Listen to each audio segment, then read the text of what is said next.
L'effondrement de l'écosystème de Terra Luna a été un énorme choc pour l'industrie de la cryptographie. Il révèle une faille fondamentale dans la façon dont certaines blockchains sont gérées. Et comme on a pu le voir récemment, certaines de ces failles peuvent mener à une capitulation très rapide d'un écosystème aussi énorme que Terra. Cependant, Do Kwon, le fondateur de Terra, a proposé une solution pouvant sauver son projet. Le plan de Do Kwon serait de créer un fork sur la chaîne Terra en créant ainsi un nouveau jeton Luna. Sujet déjà abordé dans mes autres vidéos, donc on ne s'attarde pas plus dessus ici. Ok, si cela vous intéresse, je vous invite à regarder ces deux petites vidéos là. Effectivement, ce qui nous intéresse aujourd'hui, c'est une autre solution, celle d'un burn massif du token Luna. En effet, la majorité de la communauté Terra est contre l'idée de Do Kwon vis-à-vis du fork. Même Vitalik Buterin, le cofondateur d'Ethereum et le PDG de Binance, CZ, ont tous deux tweeté leur opinion sur la question en disant voilà, que cette idée de fork ne résoudrait rien du tout.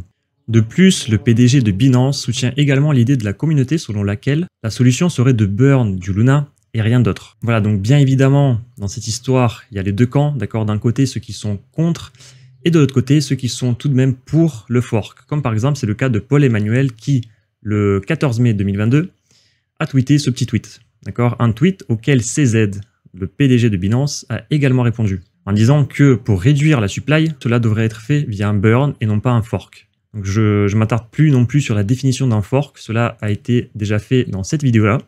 Donc voilà, on passe à la suite.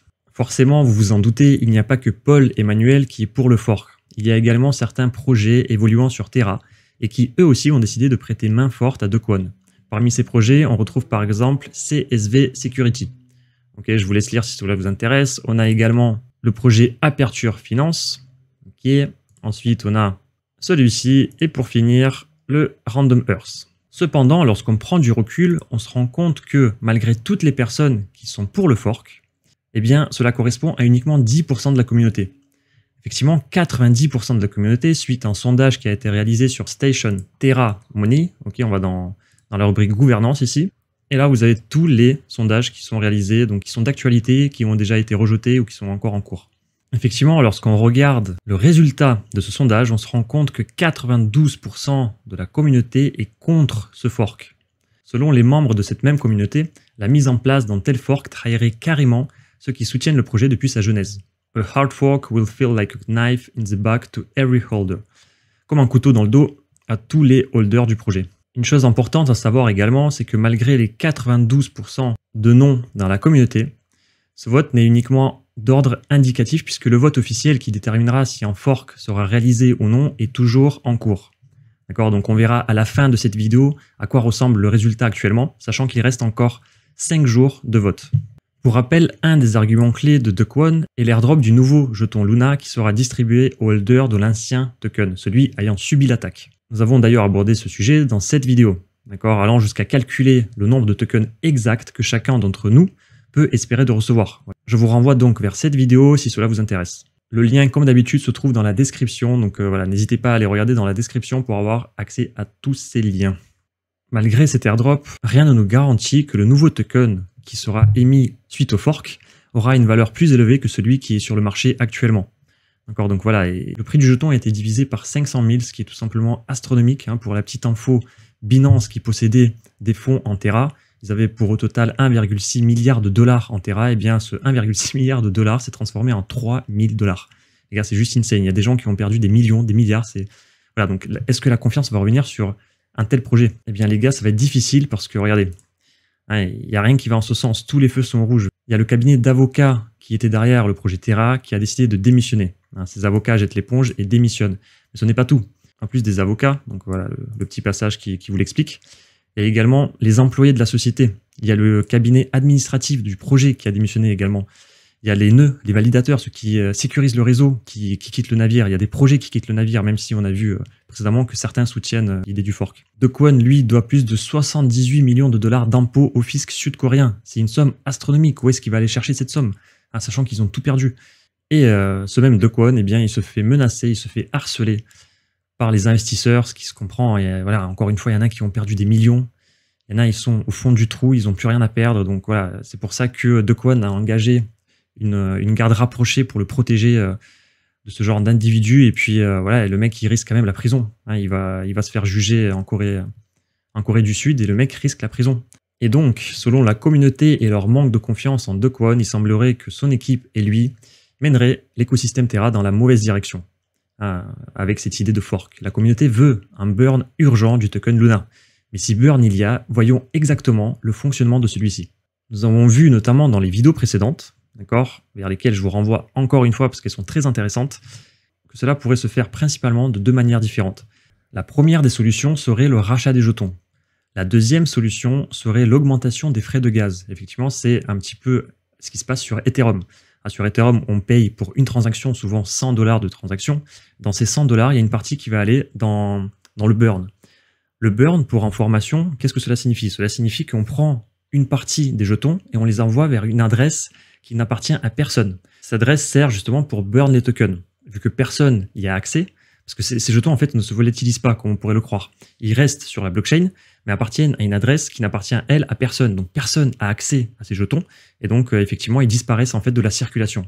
On appelle ça le burn. Donc soit on le fait à travers les frais de gaz qui augmenteraient. On va voir que il y a effectivement des votes qui sont allés en ce sens, notamment celui-ci. On va en parler juste après. Soit on rachète les jetons. Donc, il faut investir une grosse somme. Et pour la bonne information, c'est que cela pourrait se faire dans les jours à venir parce que Binance a dit vouloir s'investir dans le projet Terra en aidant autant qu'ils peuvent pour notamment cette solution-là. Eux, ils sont contre le fork, on l'a vu en début de vidéo, mais ils sont pour le burn. Et donc, ça se trouve, Binance décide d'aider Terra pour le burn des jetons. Pour ce qui concerne les frais de transaction, en fait, comme ils disent ici, d'accord, si par exemple, sur une transaction, on décide de burn ne serait-ce que 3% de la transaction, on pourrait très rapidement arriver à une somme astronomique de Luna Burn. Alors, moi, je trouve qu'il y a un problème dans cette démarche-là, c'est que 3% d'une transaction, c'est énorme. D'accord ? Sur Ethereum, déjà, lorsqu'on paye 100 €, c'est énorme. Le truc, c'est que lorsque vous avez des whales qui font transiter des millions et des millions, pour eux, $100 de frais de transaction, ce n'est rien. Le truc, c'est qu'ici, ils veulent avoir un pourcentage fixe. Ça veut donc dire que si une whale veut transférer 1 million, disons, de fonds en Terra, eh bien, cette même whale est obligée de payer 30 000 € de frais. C'est énorme, les gars. 30 000, qui veut faire ça? Moi, si j'étais une whale, jamais de la vie, je passerais par Terra pour, de peur de payer autant de frais. Donc, bien évidemment, vous allez transvaser 100 $, donc vous allez payer 3 €, vous allez dire, ça va, c'est pour la bonne cause, c'est pour le burn, etc. Lorsque vous faites des transferts de grosses sommes, comme 1 million, 2 millions, 500 millions, peu importe, les sommes commencent à devenir très importantes. Du coup, bon, l'idée, elle est intéressante, mais je me demande si jamais elle est mise en place, est-ce que les whales vont pas partir de la blockchain? Parce qu'actuellement, on a pu voir qu'il y a énormément de transactions qui sont réalisées sur la blockchain. Voilà, à voir si cela se met en place. Et donc, la question la plus importante actuellement, c'est va-t-il avoir un fork ou plutôt un burn des jetons Luna? Eh bien, comme on l'a prouvé avec le sondage auparavant, l'écrasante partie de la communauté de Terra semble opposée au fork. Toutefois, les validateurs et les différents protocoles inhérents à Terra ont une voix qui pèse fort pour ce vote. Ainsi, si on clique ici, donc on remarque que des millions de personnes ont déjà voté pour l'idée du fork, et que dans ce vote, eh bien, Orion Money, par exemple, représente 8,83% des votes, simplement parce qu'ils possèdent énormément de jetons. Et donc, si seulement eux, ils décident de voter oui, eh bien, cela représente déjà des millions de votes. Donc, on peut voir que pour l'instant, nous sommes à 79, enfin, on va dire 80, nous sommes sur 80% pour le oui et 0,30% pour le non. Et 14,50% pour le non avec veto. Donc, ce sondage a été réalisé il y a 2 jours, il y a encore 5 jours avant d'obtenir le verdict. Et lorsque ce sera fait, lorsque ce sera le cas, je ferai une vidéo expliquant donc tout ceci dans le détail. Et pour ne pas louper cette vidéo, n'hésitez pas à vous abonner et d'activer la petite cloche pour être au courant des dernières actualités concernant le projet Terra et concernant la crypto-monnaie en général. Alors si jamais un nouveau token Luna venait avoir le jour sur le marché, pour ma part, donc je vais rester à l'écart en attendant de voir comment ça se déroule, d'accord? Donc encore quelques jours de patience les amis avant de voir la résolution de tous ces sondages. Est-ce que le fork va avoir lieu? Est-ce qu'un burn aura lieu? En tout cas, tout est possible aujourd'hui. Si la vidéo vous a plu, n'hésitez pas à lâcher un pouce bleu, s'il vous plaît, à commenter pour participer au giveaway de la prochaine vidéo. Donc aujourd'hui, on n'en fait pas, mais j'en ferai 2 la prochaine vidéo. À vous abonner si ce n'est pas déjà fait, à activer la petite cloche pour ne pas louper les prochaines vidéos. Et sur ce, je vous dis à la prochaine. Prenez soin de vous, prenez soin de vos proches. Ciao, ciao.